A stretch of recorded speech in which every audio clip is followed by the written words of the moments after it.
this, they need to be looking. দর্শক, PSL এর প্রথম ম্যাচে সুযোগ পেয়ে বল হাতে কারিশমা দেখালেন অলরাউন্ডার সাকিব আল হাসান। পেশোয়ার জালমিসের হয়ে এদিন বল হাতে রেকর্ড করলেন তিনি। করাচি কিংসের বিপক্ষে 4 ওভার বোলিং করে 5 উইকেট নিয়ে রেকর্ড করলেন সাকিব। সাকিবের বোলিং তাণ্ডবে এদিন হতবাক ডেভিড ওয়ার্নার। সাকিবের বিধ্বংসী বোলিংয়ে 150 রানে গুটিয়ে যায় করাচি কিংস।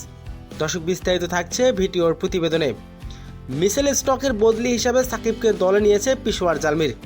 তবে এদিন পেশোয়ার জালমিসের হয়ে সুযোগ পান তিনি। করাচি কিংসের বিপক্ষে খেলতে নেমেছে সাকিবের দল পেশোয়ার জালমির। শুরুতে টসে হেরে আগে ব্যাটিং করতে নেমেছে ওয়ার্নারের দল করাচি কিংস। শুরু থেকেই দুর্দান্ত খেলতে থাকেন ডেভিড ওয়ার্নার।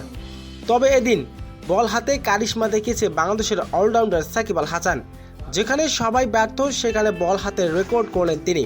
ওভারের প্রথম বলে ডেভিড ওয়ার্নারের মোকাবেলা করেন সাকিব। তবে প্রথম বলেই ছক্কা হজম করেন তিনি। সেই ওভারের দ্বিতীয় বলে ডেভিড ওয়ার্নারের স্টাম্প ভেঙে দেন সাকিব। সাকিব এদিন একের পর এক উইকেট তুলে নিতে থাকেন। তবে সাকিবের বিধ্বংসী বোলিংয়ে এদিন কোপকাত করাচি কিংসের ব্যাটারদের। সাকিবের বিধ্বংসী বোলিংয়ে এদিন নির্ধারিত 20 ওভারে সবকটি উইকেট হারিয়ে 150 রান তুলেন। সাকিব এদিন নির্ধারিত 4 ওভার বোলিং করে 5 উইকেট শিকার করেন। আর এদিন ম্যাচ সেরা হন সাকিব। সাকিবের বিধ্বংসী বোলিং দেখে রীতিমতো হতবাক পুরো বিশ্ব।